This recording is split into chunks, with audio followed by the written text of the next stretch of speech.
Soy Manuel Soriano de la Asociación y el Colegio de Ingenieros Industriales de Madrid y voy a hacer una breve introducción de esta sesión que se repite en relación con el primer congreso que tuvimos.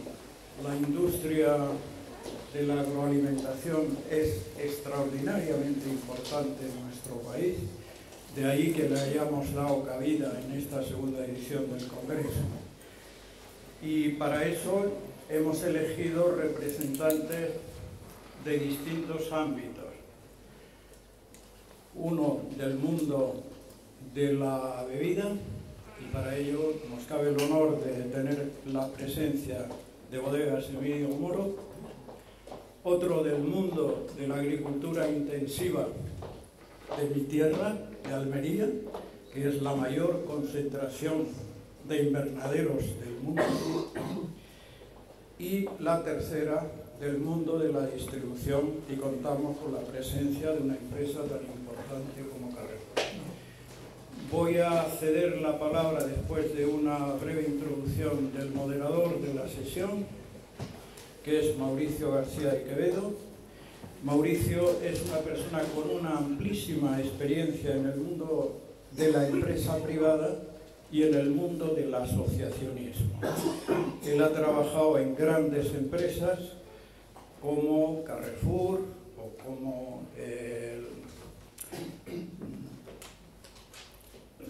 perdón, me he quedado un poco en blanco. He dicho Carrefour.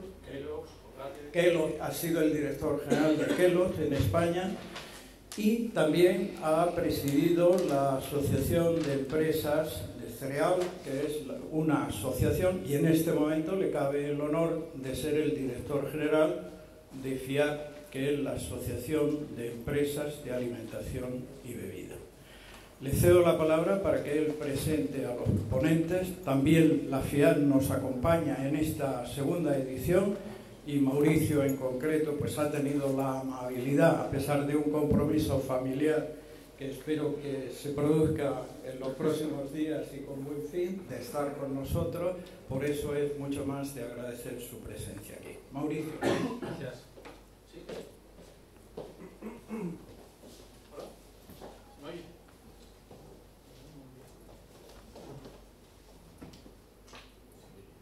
Si no me voy a... Pues efectivamente, como bien decía Manuel, somos el primer sector industrial del país, con más de 100.000 millones de facturación, damos empleo a más de medio millón de personas de manera directa, tenemos 30.000 millones en exportaciones, con un superávit comercial de 8.000 y fijamos población al medio rural, con lo cual, aparte de extremadamente importante, yo diría que somos estratégicos para el país, ¿no? Eso está bastante claro. Entrando en el tema que nos ocupa hoy, la digitalización va a transformar nuestra industria, aunque es una industria producto, una industria que algunos ven como tradicional, pero no es verdad, ¿no? Solo dos datos. Siemens dice que, en un estudio que ha hecho de nuestra industria, que solo con un mejor uso de la información que tenemos hoy en día, mejoraríamos la productividad un 8% y tendríamos un ahorro energético de un 12%. Y Eurecat, en un estudio que ha hecho, prevé que en 5 años la transformación del sector será tremenda y habrá cambiado completamente las reglas del juego, ¿no? La verdad es que nos va a tocar en todos los ámbitos, nos va a tocar en el ámbito de la producción, de la transformación, de la distribución, de la interacción con el consumidor, y la verdad es que para hablarnos de todo esto tenemos 3 grandes ponentes, ¿no? La primera va a ser Ana Clavero Arraz, que nos hablará de la bodega del futuro. Como bien ha dicho Manuel, es directora general de Bodegas Emilio Moro. Ana es licenciada en Administración y Dirección de Empresas por la Universidad de Valladolid y posee un máster en especialización en Dirección Financiera, Finanzas y Capacidad Directiva por el SIC. Hace 8 años entró a formar parte de Bodegas Emilio Moro y Cepa 21, ha pasado por diferentes puestos, conoce muy bien la compañía y hasta llegar a la dirección general, ¿no? Luego Rafael Sánchez Sendarrubias hablará de los retos del supermercado online, el retail click and mortar. Rafael es el director de e-commerce de Carrefour desde el año 2014 y Rafael ha desarrollado prácticamente toda su carrera profesional en el grupo Carrefour, en una primera etapa en el área de hipermercados, donde pasó por varios centros y responsables de distintos sectores, y en 1997 se incorporó a la sede central de Carrefour, donde ha trabajado en la dirección financiera y en otras áreas como mercancía y logística. Y previamente a ser el director de e-commerce, pasó 7 años al frente de la filial del grupo Viajes de Carrefour. Y por último, Ángel Barranco nos hablará de la digitalización en la agricultura de alta productividad reducción de incertidumbres y minimización de riesgos. Ángeles es ingeniero industrial por esta casa, que hacía muchos años que nos ha comentado que no venía, y tiene un MBA del IES en Dirección y Administración de Empresas. Ángel es presidente de Tecnova y propietario de Producciones Agrícolas La Torre. Resumir el currículum de Ángel es muy difícil por lo extenso, pero solo señalar que ha trabajado en distintas geografías, en distintas compañías y en distintos sectores, como por ejemplo Accenture y sectores como logística, textil, energético, empresas de maquinaria, y también ha sido emprendedor con una startup a la línea industrial, ¿no? El formato, si me permiten, será, cada uno de ellos tendrán unos 12 minutos para presentar su análisis y su situación de cada una de sus compañías. Si me permitís, cuando estéis en el tiempo os avisaré para saber qué tenéis que ir resumiendo, y luego dejaremos unos 15 minutos para preguntas que puede formular el público, y tienen ustedes unos documentos para hacerlo, y si ustedes nos animan, pues yo me animaré a hacer algunas preguntas para profundizar en el debate. Así que muchas gracias y le cedo la palabra a Ana.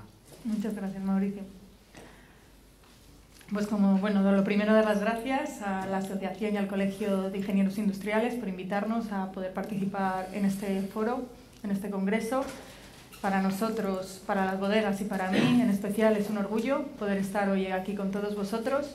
Y como decía Mauricio, hoy os traemos nuestro proyecto de futuro, la bodega del futuro. Emilio Moro es una bodega con 120 años de historia, son 3 generaciones elaborando vino.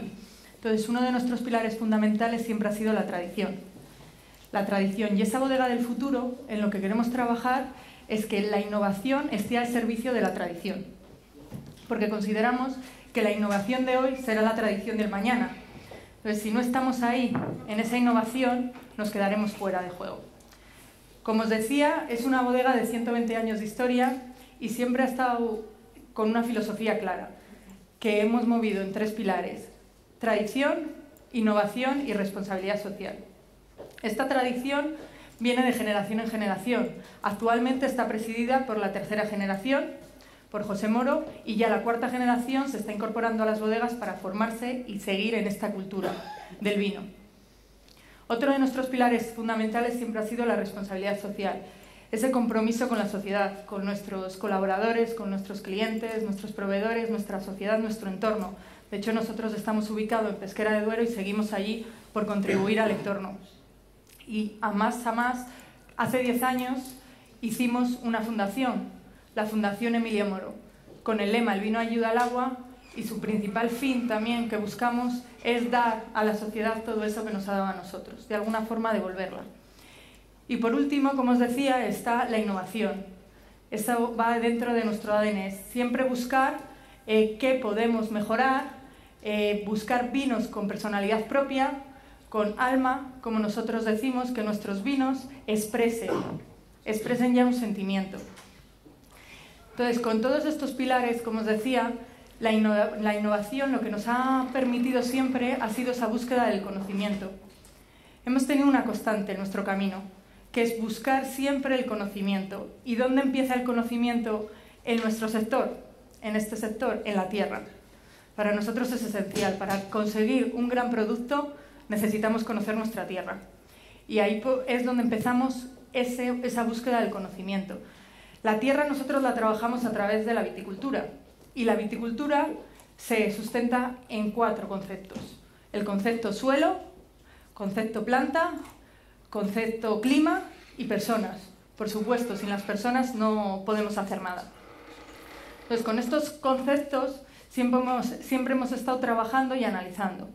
El primero que os decíamos, la tierra, el suelo, nosotros estamos ubicados en Ribera del Duero y hemos tenido el privilegio de nacer en una tierra rica para este producto. Sí que hemos analizado qué altitud, qué tipo de suelo, qué nos aportaba cada vino y se ha ido analizando. Segundo punto, la planta. La planta para nosotros ha sido el mayor activo que hemos heredado. La planta, nosotros trabajamos con la variedad Tempranillo, 100% Tempranillo, y ahora mismo que ya hemos abierto también, hemos empezado a trabajar en el Bierzo, pues con Godello. Este Tempranillo que nosotros hemos trabajado ha sido la herencia que nos dejó, nosotros decimos Emilio Moro abuelo, porque es el que empezó a trabajar la planta.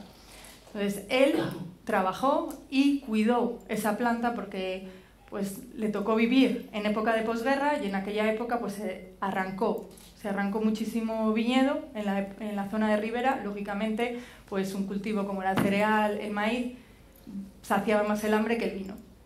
Pero él cuidó sus parcelas, y esas parcelas fueron heredadas a su hijo, a Emilio Moro. Emilio Moro, que lo que hizo fue ir plantando por intuición las que consideraba que las cepas eran mejores. Entonces lo que fuimos sacando era un racimo pues con uvas que son más pequeñas y más sueltas. Cuando llegó la tercera generación, en esa pasión de decir, búsqueda del conocimiento, vamos a buscar qué es lo que nos está dando, que realmente es si lo que tenemos nos sirve o no. Y ahí empezaron a trabajar con diferentes universidades, como fue la Universidad de León, la Universidad de Valladolid, y lógicamente pues se sacaron estudios de las diferentes plantas que teníamos. Hubo algunas que tengo que reconocer que hubo que arrancar porque se habían comprado, y vimos que el mayor activo y el mayor clon que teníamos era el nuestro, el que habíamos heredado de nuestros antepasados, que había sido plantado por intuición, al final esa intuición que se tenía anteriormente. Y ya pasando aquí, llegamos al clima que es lo más complicado. Entonces, con el clima empezamos a trabajar a través de sensores, que pues lo más básico que había en ese momento. Sensores para controlar la temperatura, la lluvia, el viento, algo muy básico, pero que es cierto que a la hora de tomar decisiones te van ayudando y te van dando mucho conocimiento. Pues por ejemplo, hace 2 años, cuando tuvimos una helada muy fuerte en Ribera y que fue generalizado en España, pues vimos todo el tiempo que había estado pasando y cómo curiosamente las viñas que normalmente que están en vega, que son las que primero se hielan por estar al lado del río, no se helaron, cogieron menos temperaturas, y las que estaban en páramo fueron las que realmente fue una catástrofe para nosotros. Entonces, esto seguía pues nosotros nuestra parte de decir vamos a seguir estudiando, vamos a seguir aprendiendo. Hace 2 años, 3, 4 años empezamos también con el tema de los drones. Los drones sobrevolaban, pero en esta parte lo que veíamos es que no nos llegaban a dar tanta información como buscábamos. Sí que es verdad que pudimos empezar a hacer abonos a la carta, pero nos faltaba cierta información porque cuando sobrevolaban tomaban parcelas y zonas más pequeñas de lo que buscábamos. Entonces ahí teníamos una primera limitación. Luego, con la productividad de las personas también veíamos otra limitación en la cobertura, porque lo que habíamos hecho había sido geolocalizar nuestras parcelas y digitalizar partes de trabajo. La geolocalización, pues si no tenías cobertura ya te perdías igualmente. Y si conocéis Castilla, ya sabéis que no es muy complicado porque todo el campo es igual, empiezas a entrar y no es muy fácil decir qué hay aquí, qué hay más allá. Y la digitalización de las partes de trabajo sí que fue un avance, pero en ese avance lo que vimos es que nos faltaba esa cobertura. Entonces, con estas limitaciones fue cuando empezamos a trabajar con Vodafone, y el verano pasado empezamos a trabajar en esta bodega del futuro. Entonces, lo que hemos hecho ha sido el proyecto que es el Sensing for Farming, e integrar tecnología satelital y tecnología sensorial. Entonces, esos sensores que decíamos se han ampliado. Si teníamos sensores en clima que tenían 3 índices, principalmente de medida, temperatura, agua y lluvia, ahora hemos empezado también a medir radiación solar y humedad. Se han metido sensores a la planta, los endómetros, para ver cómo es el crecimiento de la planta, y sensores en suelo. Sensores en suelo a diferentes niveles para conocer también la temperatura del suelo y la humedad. Para que os hagáis una idea, pues ahora en marzo, que ha sido muy caluroso, sí, ha sido muy caluroso, pero el suelo, por ejemplo, no había cogido todavía temperatura. Entonces eso te va dando también el análisis de decir, bueno, ¿qué tratamiento tengo que hacer? ¿Tengo que adelantar la poda en verde? ¿No? Ya te vas planificando y organizando de otra forma. Después, con la tecnología satelital, lógicamente llega a donde nuestros ojos no ven. Entonces también nos hace ver ese vigor de la planta, ese estado de madurez, el vigor que tiene, la salud que va teniendo, y el estrés hídrico. Las plantas, pues como las personas, también se estresan, también tienen sus estrés. Con todo esto, más el conocimiento que nosotros ya traíamos de atrás, se conforma ese Big Data, con ese Internet de las cosas en los sensores, el Big Data, y nuestras predicciones que ya teníamos de conocimiento, llegamos a esa inteligencia artificial, que todo esto ya se mete en una app y lo que nos ha facilitado es que ya pues nuestros equipos pueden trabajar en campo porque Vodafone ha desarrollado una tecnología Narrow IT, en el que tenemos, pues por las baterías con las que trabaja también con temas solares, te facilita esa conectividad. Entonces nuestros equipos, pues cuando llegan al viñedo, pueden ver tanto dónde están geolocalizados y si están bien geolocalizados, porque ya también te marca dónde estás tú, entonces te está marcando y te está diciendo pues qué tratamientos se han hecho, qué abonos se han hecho en cualquier parte. Ahora mismamente yo, si quiero ver cómo están trabajando los equipos allí, me meto y veo. Entonces, ¿esto qué beneficios nos aporta? Pues una gestión integrada del viñedo, nos aporta también minimizar costes, maximizar productividad, el medio ambiente, menor impacto en el medio ambiente porque lógicamente utilizas lo que realmente necesitas, y estabilidad en las cosechas. Que las cosechas en las que trabajamos sean estables y podamos predecir y hacer cosechas más homogéneas. Entonces, con todo esto que hemos empezado ahora en la cepa, queremos trasladarlo hasta la copa. De ahí la bodega del futuro que os decía al inicio. Es un proyecto que va más a largo plazo, entonces empezamos desde la cepa a la copa. Y todo esto, pues os hemos traído un vídeo para que lo veáis también el propio proyecto desde la tierra, ya que consideramos que es la mejor forma de palparlo y de poderlo entender.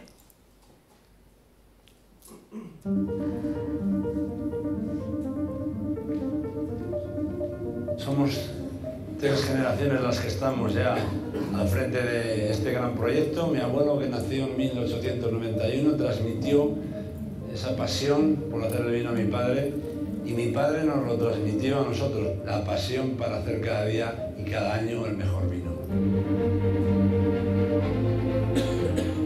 La filosofía de Vindemor está muy bien definida: tradición, innovación y, por supuesto, nuestra responsabilidad social. Creo que la forma de ser de esta bodega, su filosofía, ha sumado para que esta denominación Ribera del Duero sea más grande cada día.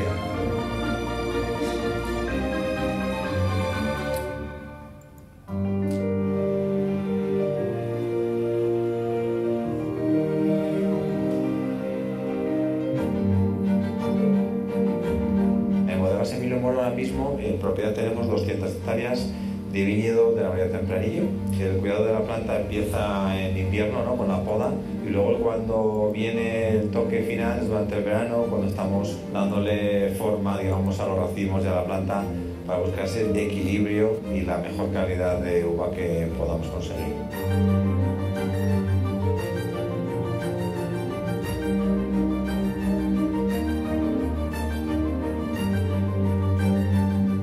Factores, ¿no?, a la hora de obtener una uva de buena calidad, y buena parte de ello está en el clima, en el suelo y por supuesto en la variedad. Arrancamos con Vodafone con una nueva tecnología donde entran las fotos satélites y también los sensores con estaciones climáticas.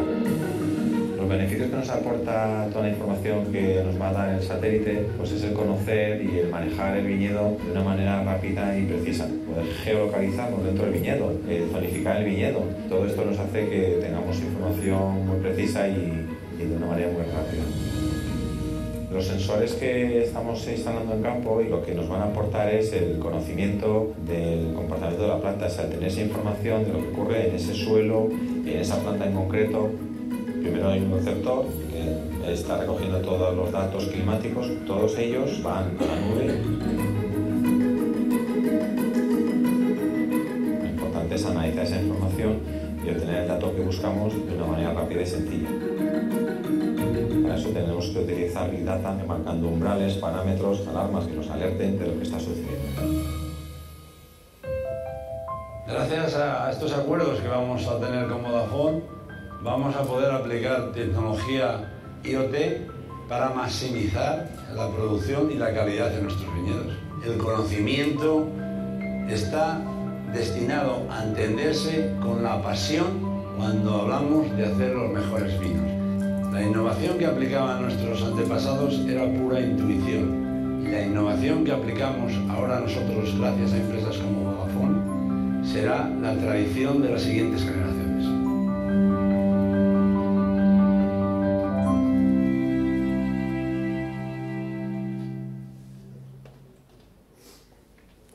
Muchas gracias, Ana. La verdad es que muy interesante lo que hemos visto y cómo la tecnología ayuda a un sector que todo el mundo considera tan tradicional como el del vino, ¿no? Ahora le paso la palabra a Rafael Sánchez. Rafael. Me voy a poner aquí con nuestro profesor. Y así cambiamos de tercio.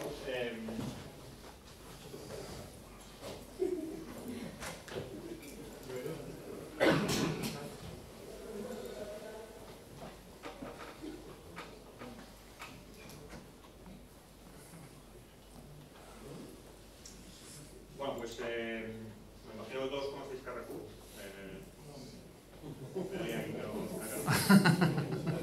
Bueno, muy breve. Nosotros tenemos 15.000 tiendas en el mundo, más o menos. En España estamos hablando de 206 hipermercados, estamos hablando de 700 supermercados. Y luego tenemos aparte otro tipo de formatos, ¿no? Tenemos estaciones de servicio, tenemos 120 gasolineras, tenemos 500 agencias de viajes en España,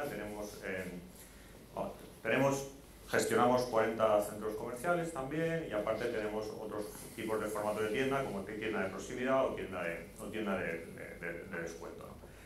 Todo esto, y luego tenemos una tarjeta, me parece que es la tercera tarjeta de crédito de este país, tenemos en torno a 2,5 millones de tarjetas de crédito, y luego aparte tenemos un club de fidelización que más o menos contiene 8 millones de hogares, que más o menos son la mitad de los hogares de este país. A través de todo esto, ¿por qué os lo cuento? Bueno, pues todo esto lo cuento porque al final, como os podéis imaginar, estamos generando datos continuamente. Tenemos más o menos en torno a 1 millón de transacciones al día en todos estos formatos que os he contado, super, hiper, gasolineras, agencias de viajes, y todo esto genera muchísima información. Así a modo introductorio, porque luego mi objetivo de la presentación va a ser hablar un poco de e-commerce, pero simplemente por contar algo que nadie sabe de Carrefour, que yo creo que es lo que menos se conoce de Carrefour. Hace 4 años nos planteamos con todo esto, este dato, nos planteamos, bueno, ¿y qué hacemos con todo esto y qué podemos hacer de cara al futuro? Porque es cierto que la información está bien, pero lo complejo es cómo utilizas esta información a beneficio del cliente, por supuesto, y también a beneficio de la compañía, ¿no? que es de lo que se trata. Hace 4 años Carrefour España tomó la decisión de emprender la transformación digital, de emprender un camino, pues en aquellos tiempos un poco incierto, porque bueno, tenemos muchos datos, tenemos muchas cosas, pero no sabemos cuál va a ser el camino, y montamos un centro de innovación, montamos un centro de transformación, pues del cual tengo el honor también de codirigir, que se encargó de esa misión. La misión fue sencilla, 3 grandes patas. Por un lado, toda la transformación de los procesos propios de una compañía de distribución como la nuestra, que podemos automatizar y que podemos optimizar en todo lo que son los procesos internos de la compañía. Por otro lado, toda la digitalización del mundo físico. El mundo físico va a seguir existiendo, las tiendas físicas no van a desaparecer. Y luego, por otro lado, el e-commerce, ¿no? que es la gran revolución en distribución. Bueno, mi objetivo, hoy somos en este centro de innovación que empezamos hace 3 años, donde éramos 20 personas, hoy somos 300 personas, de las cuales 250 personas son ingenieros, y desarrollamos nuevas tecnologías en este centro de innovación. Mi objetivo de estos 10 minutos que me quedan es pues intentar responder, no sé vuestro conocimiento del mundo e-commerce, pues imagino que será variado.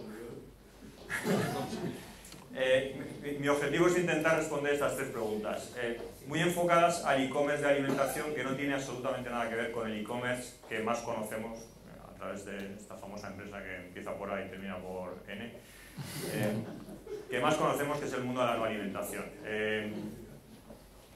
Y la gran pregunta es, bueno, ¿qué está pasando en el mundo de la alimentación, ¿no? Con esto del e-commerce? En el mundo de la no alimentación ya lo sabemos, en el mundo del textil, por ejemplo, ya se alcanzan cuotas del 15, del 16, incluso hay empresas que ya están diciendo que tienen 20% de cuota a través de este canal, pero el mundo de la alimentación es un poco más complicado y es un poco más oscuro. Entonces mi objetivo es pues intentar responder a estas preguntas, ¿no? Primero, ¿cómo es el mercado? ¿Qué va a pasar? Yo creo que la gran incógnita es qué va a pasar en el mercado en España y cómo es el mercado actualmente. ¿Es un mercado grande, pequeño? ¿Cómo va a evolucionar? ¿A qué velocidad? Por otro lado, ¿qué estamos haciendo una empresa como Carrefour, que apuesta sin ninguna duda sobre este canal? Y luego, por último, ¿cuáles son los retos, ¿no? ¿Cuáles son los retos de este canal en España en los próximos años? Empezando por el mercado, tres grandes características. Estamos hablando, a diferencia de otros países, que el mercado de e-commerce de alimentación en España es un mercado de entrega a domicilio. Y esto es importante. Es importante porque mete factores que no están en otros países. El resto de, por ejemplo, en Francia, estamos hablando de un mercado que se llama el fenómeno Drive. Drive consiste en hacer la compra por internet y recogerla en una tienda física, donde te abren el maletero, te ponen la compra en el maletero y te vas. Bueno, Drive en Francia, entre todos los distribuidores, ya tiene una cuota en torno al 8% de la alimentación. La diferencia que hay en un entorno Drive y un entorno Home Delivery o un entorno de entrega a domicilio principalmente es que no tengo transporte. No tengo transporte y todo lo que conlleva. Porque el transporte es un problema. Transportar tres temperaturas, planificar transporte en el slot de 2 horas, bueno, todo esto es un problema. Y es algo que no está desarrollado en otros países. Parece que ahora en Estados Unidos Walmart empieza a dar la vuelta a la tortilla también en la no alimentación con el fenómeno Drive. Y en Reino Unido pues también parece que el fenómeno Drive empieza a coger fuerza y el Home Delivery pues se cae. España no hay Drive, es un país de entrega a domicilio. Por otro lado, estamos hablando de un mercado muy pequeño todavía. En estos momentos estamos hablando de un mercado que tiene menos del 2% de cuota de mercado. De los 100.000 millones de euros que representa la alimentación en España, menos del 2% es e-commerce. Todavía estamos hablando de un mercado prácticamente insignificante. Y por otro lado, es un mercado donde hay pocos jugadores que tengan capacidad de desarrollo nacional. Hacer e-commerce de alimentación en Madrid o Barcelona es relativamente sencillo, tienes un almacén y desde ahí distribuyes a lo que tienes alrededor. Hacer e-commerce de alimentación, 3 temperaturas, producto fresco, en nuestro caso 26.000 referencias, en todo el territorio nacional, ahí es donde vienen las curvas. Y players o jugadores que puedan desarrollar este negocio, pues hay más bien pocos. Estamos hablando de 4 o 5 jugadores. Entonces, en función de lo que hagan estos jugadores, se desarrollará el negocio o no. O tendrá que venir alguien de fuera, ¿no? Y esto es un poco como vemos esta parte de la pregunta. Hay estimaciones por ahí que están diciendo que el negocio en 2020 tendrá cuotas superiores a 8%. Bueno, nosotros no creemos, por lo que he dicho antes, por cómo está ahora mismo el mercado y cómo están comportándose los jugadores que tienen capacidad para evolucionar el mercado, no creemos, con todos nuestros respetos para Kantar, que esas cuotas de mercado se disparen a estos niveles. Prácticamente nos parece, en estos momentos nos parece algo imposible. Luego ahora os voy a dar algunas pinceladas, ¿no? de en qué consiste este negocio y cuáles son las grandes diferencias sobre la actividad de la no alimentación. Bueno, primero, pues algo que tampoco mucha gente sabe, Carrefour en España es el 4º e-commerce de este país. Somos casi el primero en alimentación, somos el referente en la alimentación de e-commerce, con más de 2 millones de operaciones al año en todo lo que es la actividad.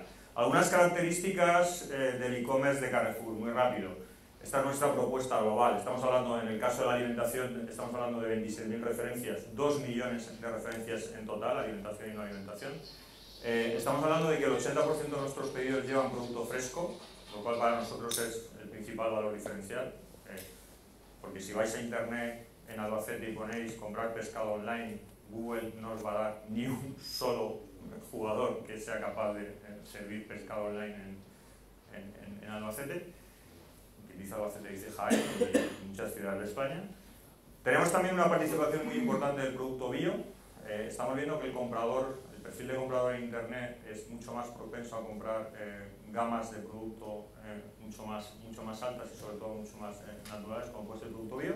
Y luego también tenemos una característica que es complicada de mantener en e-commerce, mantenemos la promoción de nuestro mundo físico, de nuestros hipermercados y tiendas físicas. Hoy estamos llegando al 98% de la población, tenemos 43 puntos drive y servimos en el mismo día de la compra en Madrid y Barcelona. Grandes diferencias entre, y ya entro un poco en materia, entre el e-commerce de alimentación y no alimentación. Estamos hablando de negocios y actividades totalmente diferentes. Yo en mi caso soy el director de e-commerce de los dos, por eso puedo comparar, porque lo vivo a diario. El caso de la no alimentación, aquí estamos hablando de tráfico, estamos hablando de surtido y estamos hablando de precio. Eso significa tecnología. Tráfico, grandes surtidos. Cuando vienen las curvas en un e-commerce es cuando mezclas mucho surtido, muchas referencias, en nuestro caso 2 millones, con mucho tráfico, en nuestro caso 200 millones de visitas al año. Cuando haces esto, tienes que estar planteando tecnologías muy diferentes a tecnologías para 10.000 referencias y 100.000 visitas al mes. Los caminos son totalmente diferentes, ¿no? Y eso te lleva a tomar reflexiones, porque es que no estás hablando de una extensión, estás hablando de un camino totalmente diferente, ¿no? Ese es el mundo de la no alimentación, además en un mercado que crece más o menos al 30% desde hace ya algunos años. Y en el mundo de la alimentación estamos hablando de una cosa totalmente diferente. La ecuación es totalmente distinta. Hablamos de clientes, recurrencia y de cobertura nacional. Y este es el juego, ¿no? Y en un mercado que parece que todavía está dormido. Y aquí es donde es difícil apostar, ¿no? Por las empresas. Normalmente las empresas toman decisiones cuando ya es demasiado tarde. Y ostras, si yo esto lo hubiera hecho 3 años antes, bueno, pues este es el momento de apostar en este mercado porque es fácil crecer y fácil capturar cuota de mercado, ¿no? Bueno, esta es la ecuación que decía antes y los elementos de la ecuación, el número de clientes, se trata de ver cuál es el potencial. Nosotros, por ejemplo, hemos hecho un estudio sobre nuestros 8 millones de hogares, de los cuales a través de su consumo en nuestros hipermercados conocemos quién son, qué hacen y cómo viven. Si compras pañales sabemos que acabas de tener un bebé y si dejas de comprarlo sabemos que tu bebé ha crecido y que va a tener otras necesidades. Bueno, todo eso lo sabemos a través de la data. Y lo que también sabemos es que sobre estos 8 millones de hogares, en torno a 1,5 millones de hogares cambiarán sus hábitos de consumo a un hábito de consumo totalmente radical al que utilizan hoy, que va a ser la compra online. Y para una empresa como la nuestra es muy sencillo. Si yo no les doy este servicio, van a ir a buscarlo otro, porque los clientes no son fieles a la marca, los clientes son fieles a sus necesidades, no a una marca o dos. Bueno, básicamente estas son las capacidades de la ecuación. Se trata de mejorar continuamente y escalar. Esto escala muy rápido. Y se trata de tener tecnologías para que puedan escalar. Se trata de tener sistemas que te permitan adquirir nuevos clientes, o sea, estar atentos sobre los clientes que van a cambiar sus hábitos de consumo, y luego se trata de ir incrementando capacidad operativa en el transcurso. Solo algunas pinceladas sobre el modelo logístico. En España tenemos un problema para desarrollar esta actividad y es la densidad de la población. Tenemos una configuración de densidad de población muy diferente a la de otros países. En España la población se concentra en el centro y luego en la costa este-sur. Y entre el centro y la costa este-sur y además entre los extremos tenemos distancias de 600 kilómetros. Bueno, esto te hace plantearte cuál es el modelo logístico. ¿Cuál debe ser el modelo logístico? Y aquí hay dos opciones. Voy a almacenes centrales o voy a almacenes acordes a este modelo, ¿no? de población, a esta configuración de la población, que es nuestro caso. Modelo de transporte, muy complicado. Nosotros estamos sirviendo a 5.000 códigos postales todos los días sobre slots de 2 horas. Esto es con camiones que llevan 20 pedidos de media a 3 temperaturas en su interior. Imaginaros lo que significa poder planificar esa capacidad de transporte todos los días. Bueno, aquí hay que meter nuevas tecnologías que no existen todavía en España. De hecho, nosotros estamos desarrollando algoritmos que no encontramos en el mercado y que los tenemos que desarrollar nosotros por fuerza. Algoritmos que son capaces de tomar decisiones de todas estas variables en tiempo real, incluso condicionar la demanda del cliente, mostrando parrillas de servicio diferentes, etcétera, etcétera, para poder hacer estas rutas de transporte que necesita esta actividad. Ya termino. Bueno, algunas pinceladas, ¿no?, de la complejidad de este negocio, muy diferente al de la no alimentación, que también tiene complejidad, pero no en este caso. Y por último, pues hablar durante un minuto de los retos. Para nosotros hay 3 grandes retos, porque la gran pregunta es, ¿este negocio o este mercado se desarrollará o no se desarrollará? Para empresarios como vosotros, ¿tiene sentido que yo entre en este mercado, sí o no? Es lo que todo el mundo se está preguntando, ¿no? Estamos hablando de la alimentación la consumimos todos los días. Si el mercado vira hacia un lado, hay una oportunidad o una amenaza, dependiendo quién lo mire, ¿no? Nosotros lo que estamos viendo es, por un lado, el principal reto del mercado es crear mayor oferta. Hoy el mercado no crece porque no hay oferta, porque no hay jugadores que creen esa oferta. Y no se crea esa oferta porque básicamente no hay capacidades. Amazon tardará mucho en tener 200 pescaderías en España. Y para servir pescado en todo el territorio nacional necesitan 200 pescaderías. Para servir carne, 200 carnicerías, y para servir fruta, más o menos lo mismo. Entonces, se trata de tener capacidades instaladas, y hoy no hay muchas capacidades instaladas. Entonces este es el primer reto al que se enfrenta el mercado: cómo crear mayor oferta. Por otro lado, la optimización de las operaciones. Aquí estamos hablando de que este negocio es rentable o no rentable, y en la optimización de las operaciones hay mucho que hablar.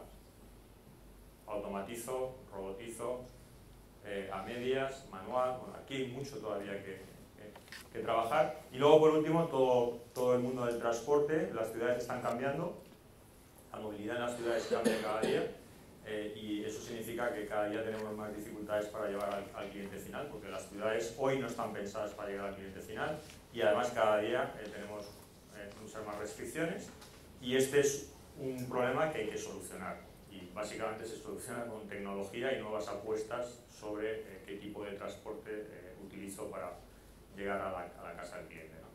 Esto es lo que consideramos los tres principales retos para que el negocio se pueda desarrollar. Y ya está, esto era lo que quería compartir con vosotros. Muchas gracias. Gracias, Rafael.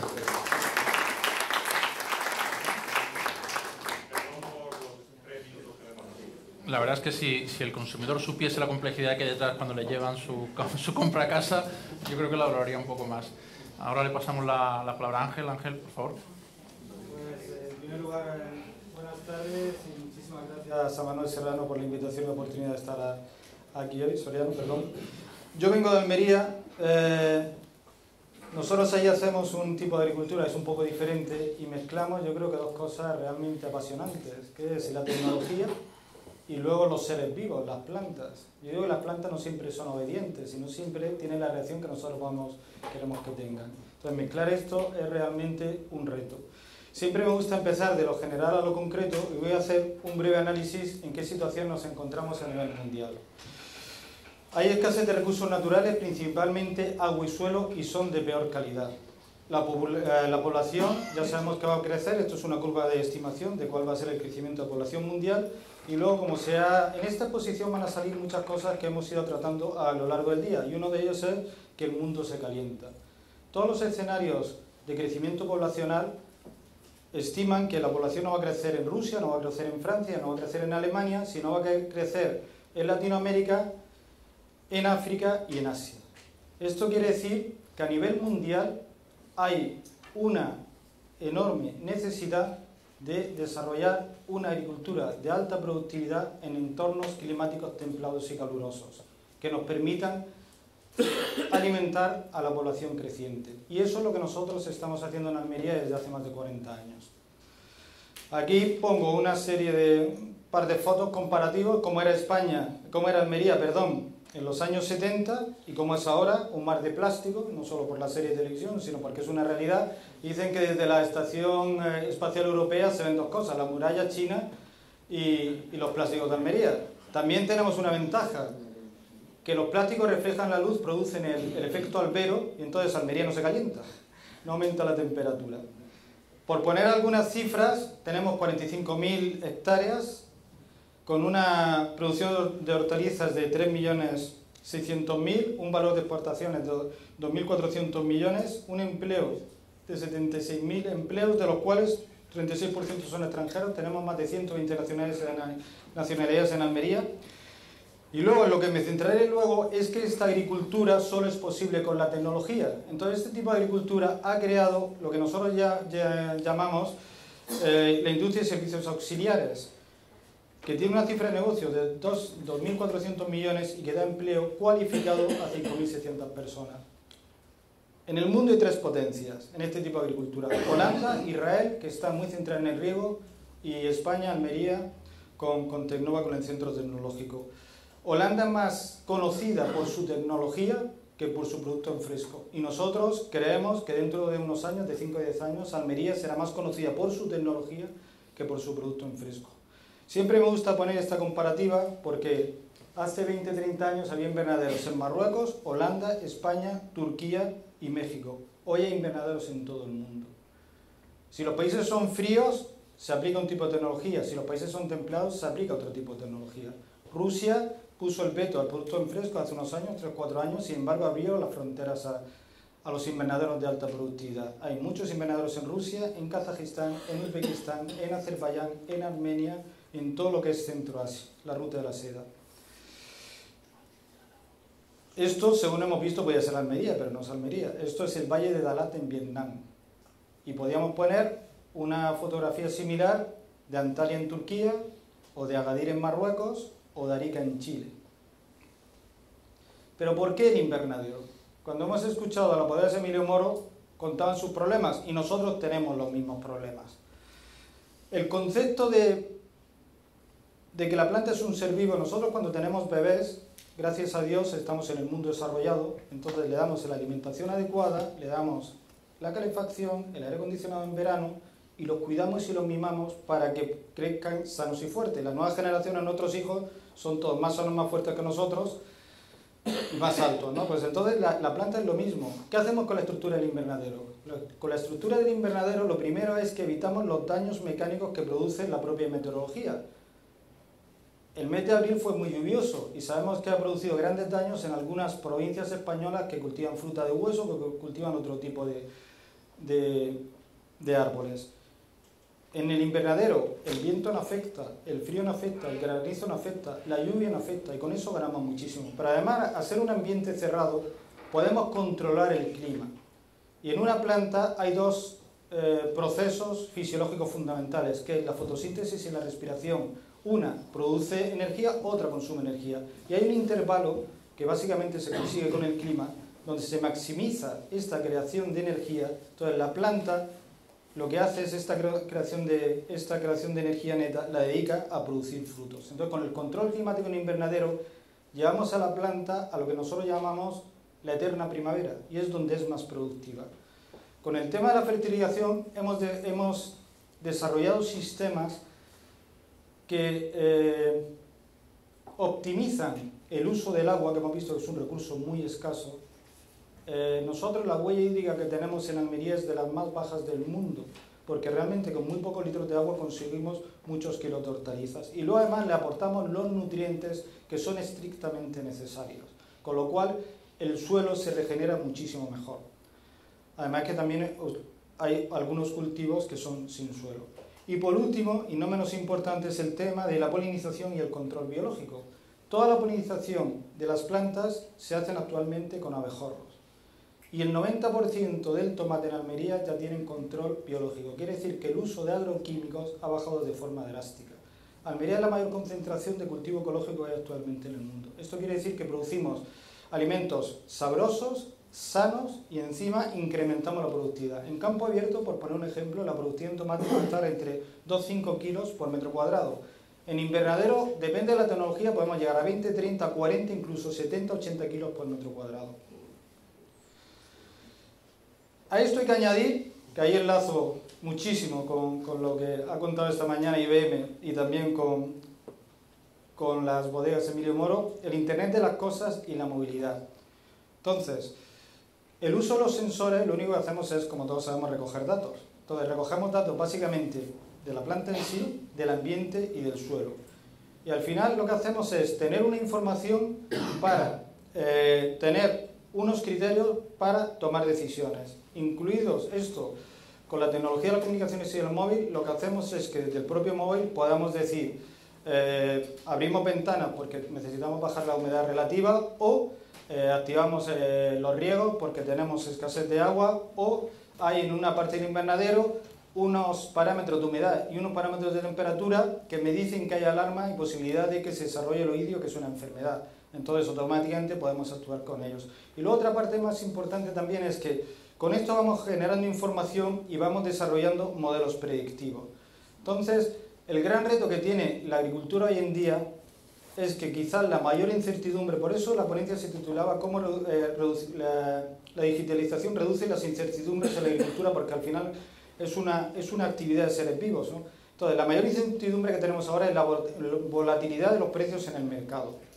Entonces, es muy importante, porque muchas veces tenemos situaciones de sobreoferta cuando hay menos demanda y los precios se hunden. Y podemos también tener mucha demanda con menos oferta, no hay ningún problema, porque obviamente los precios suben. Entonces, con los modelos predictivos lo que hacemos es,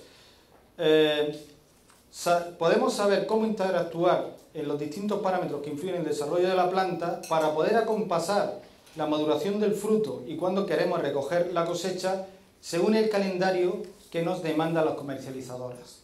Entonces, con eso reducimos mucho la incertidumbre, aplanamos los picos y aplanamos los valles. Entonces, al final se produce una interrelación entre los distintos actores de la cadena de valor, entre el técnico de campo, el agricultor, y entre la empresa comercializadora. Por resumir, podemos decir que Almería abastece de hortalizas a toda Europa durante el invierno.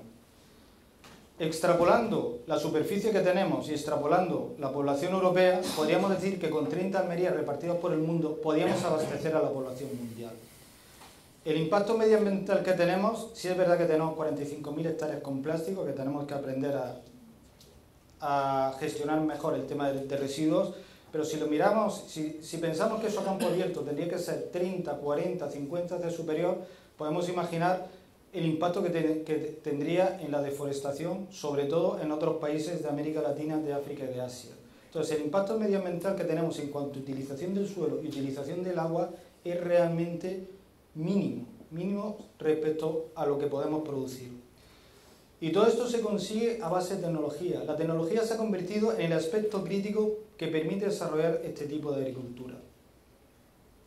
Y como hemos visto, y a lo largo de hoy yo creo que se ha mencionado muchísimas veces, España necesita industria, Andalucía necesita industria, y yo digo que la agricultura en Almería es nuestro petróleo, porque si antes, hace 50 años, Almería era una provincia paupérrima y ahora es relativamente rica. Entonces ha generado como sector secundario, que yo creo que será el sector primario dentro de unos años, un sector tremendamente competitivo basado en la tecnología.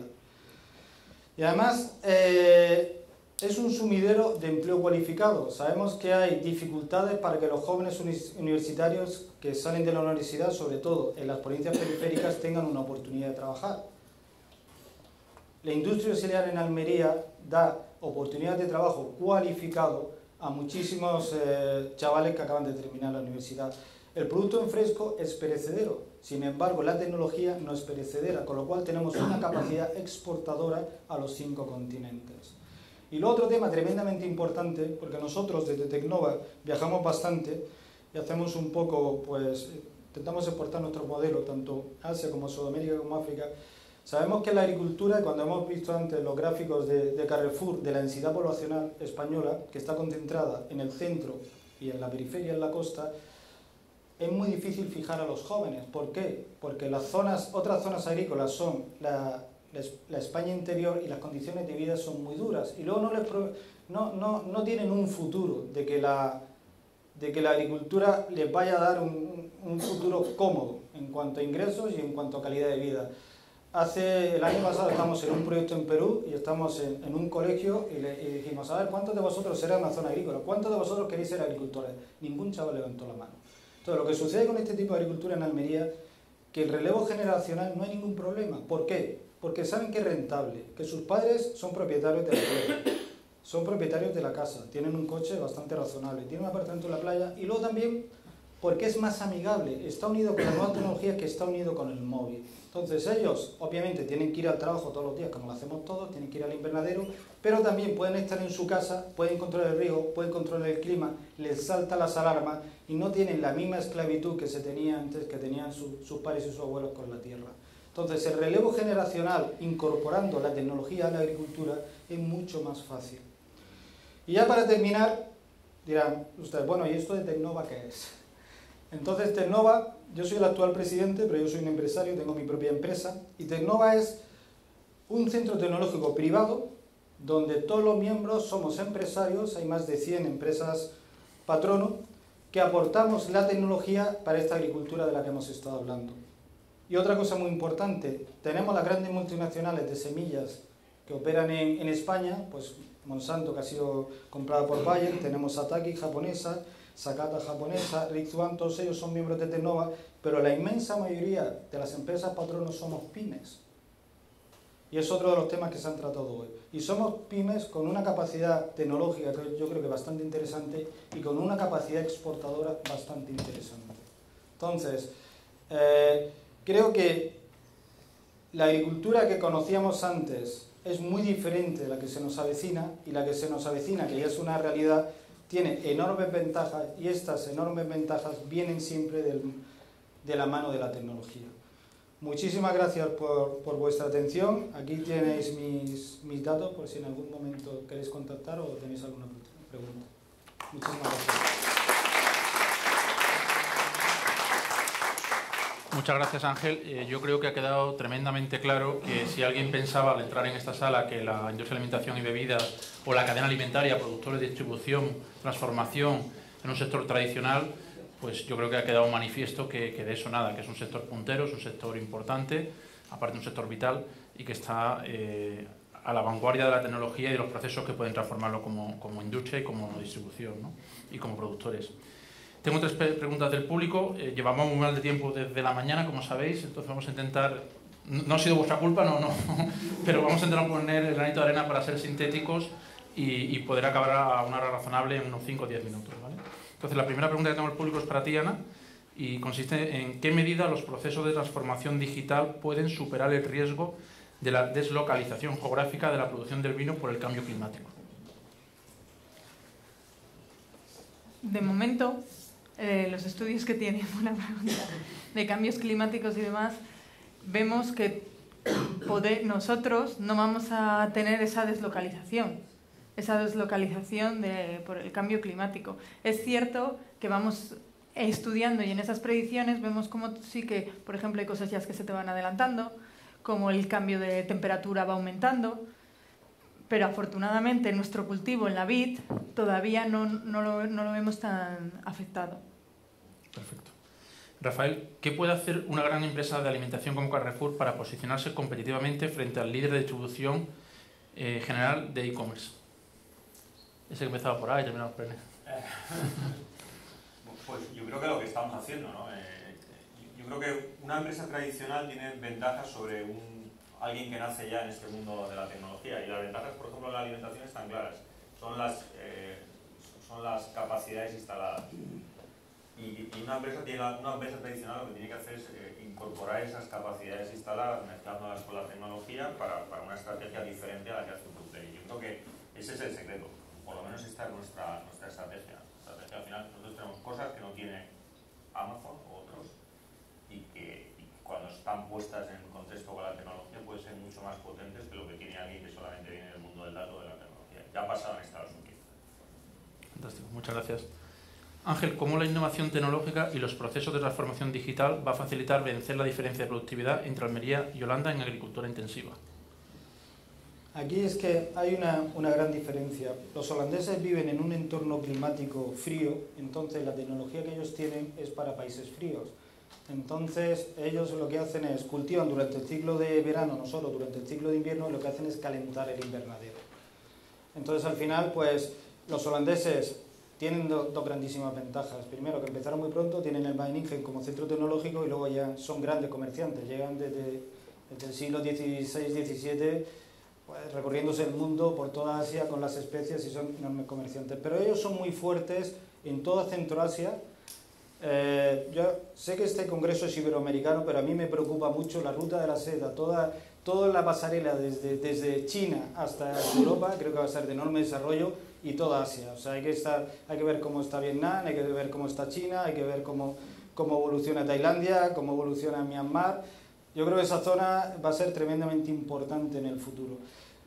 Y los holandeses son muy fuertes, son líderes absolutos en Centro Europa, en Centro Asia, en parte de Australia, en Nueva Zelanda, en Canadá. Lo que pasa es que, claro, son personas, el mismo análisis que hemos hecho aquí, pues ese análisis lo presentamos en Abu Dhabi hace un par de años, en China en noviembre del año pasado que nos invitaron. Entonces ahora ellos quieren desarrollar su modelo de invernaderos de clima frío para entornos tecnológicos templados y calurosos. Y nosotros somos la potencia más fuerte que hay actualmente en el mundo en agricultura de alta productividad en entornos climáticos templados y calurosos. Pero no tenemos la misma potencia a nivel comercial que tienen los holandeses. También es verdad que los holandeses tienen el apoyo del gobierno, el apoyo de la familia real, el apoyo de los embajadores, etc. Y nosotros, de nuevo, es un centro privado que vamos solitos.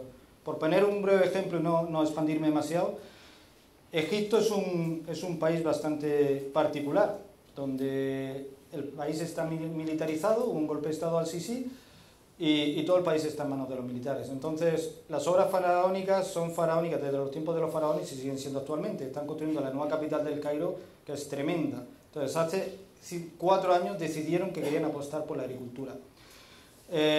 Vinieron a Tecnova, contrataron 1.7 hectáreas de invernaderos nuestros, españoles, por Tecnova, y otras 2 hectáreas de holandeses. Vieron rentabilidad de inversión, eligieron nuestro modelo. 2 años más tarde pusieron en marcha un proyecto de 200 hectáreas que está hecha por empresas de patronos nuestros de Tecnova, y actualmente hay otro proyecto que se firmó en octubre del año pasado de 2.050 hectáreas de invernadero que se están construyendo en Egipto, de una sola tacada. Eso no lo hace nadie en el mundo, lo hacen los egipcios. Y todo está siendo hecho por empresas miembros de Tecnova. Entonces Tecnova también hace como punta de lanza con los pilotos y luego comercialmente estas empresas. Entonces nuestro objetivo es copar lo que es el desarrollo de los países cálidos, y los holandeses intentar que no se nos metan. También es verdad que es más fácil calentar una casa que enfriar una casa, es más barato calentar una casa que enfriarla. Los invernadores pasa igual. Entonces nuestras productividades tienen unos límites de 30, 40, 50 kilos por metro cuadrado, y los holandeses pueden ir más altos a 60, 70, 80, pero también con unas inversiones más elevadas. Gracias, Ángel. Voy a hacer una última pregunta para cerrar, pero antes, Ana ha tenido con su exposición brillante la mala suerte de ser la primera después de comer, y os ha cogido un poquito frío, o sea que por favor un aplauso para Ana, porque ha hecho una exposición brillante y no ha recibido el aplauso.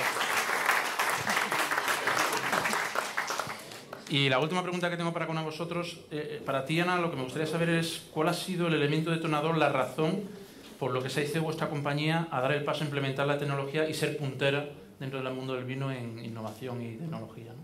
¿Cuál fue el elemento detonador? Pues como os he comentado al inicio de la exposición, el elemento detonador es nuestro propio ADN. La innovación para nosotros es clave en esa búsqueda del conocimiento y en esa mejora continua de cada día. Entonces ahora mismo, además, con toda la revolución digital en la que estamos viviendo, pues la innovación es algo igual que necesitamos la parte del viñedo, necesitamos del producto, necesitamos innovación para seguir creciendo. Entonces vemos que vamos a una velocidad muy rápida y o innovamos o nos vamos a quedar fuera. Eso es nuestro elemento detonador al final, seguir innovando, porque si no, esa industria tradicional, con nuestra percepción es que se va a quedar fuera. Fantástico, muchas gracias.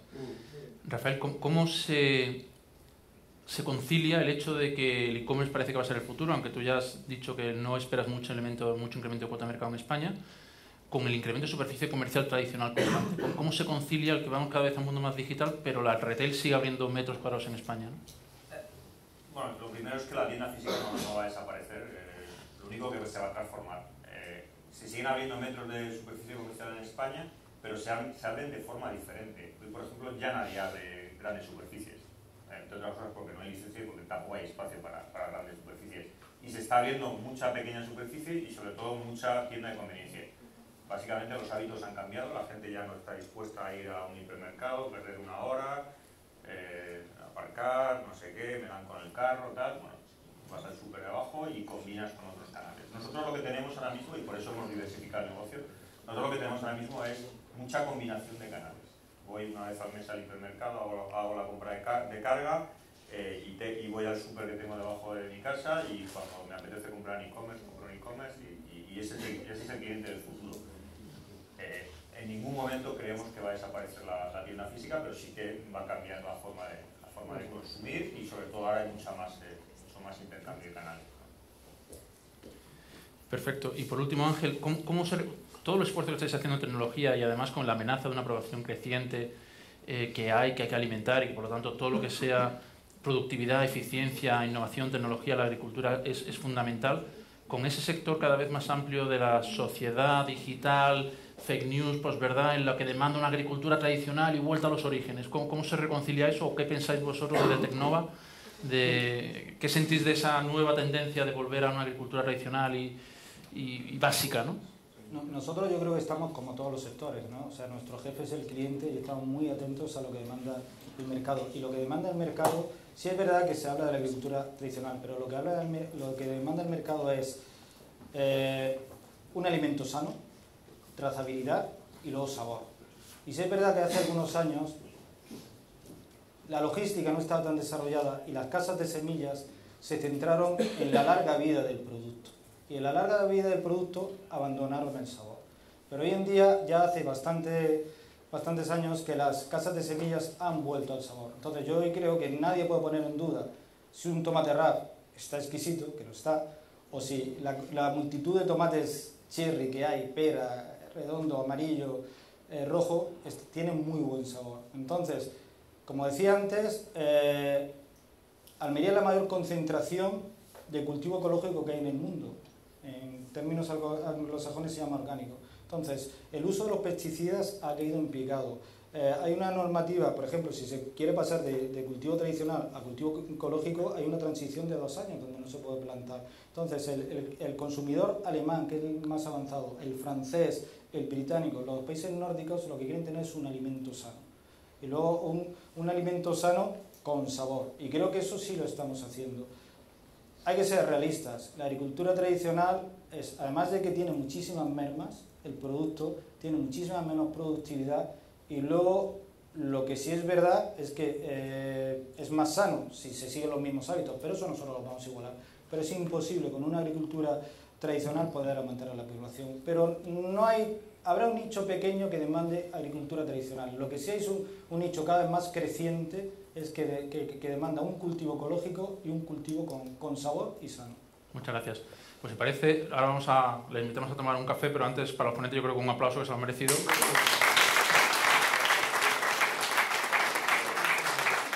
Muchas gracias. Gracias.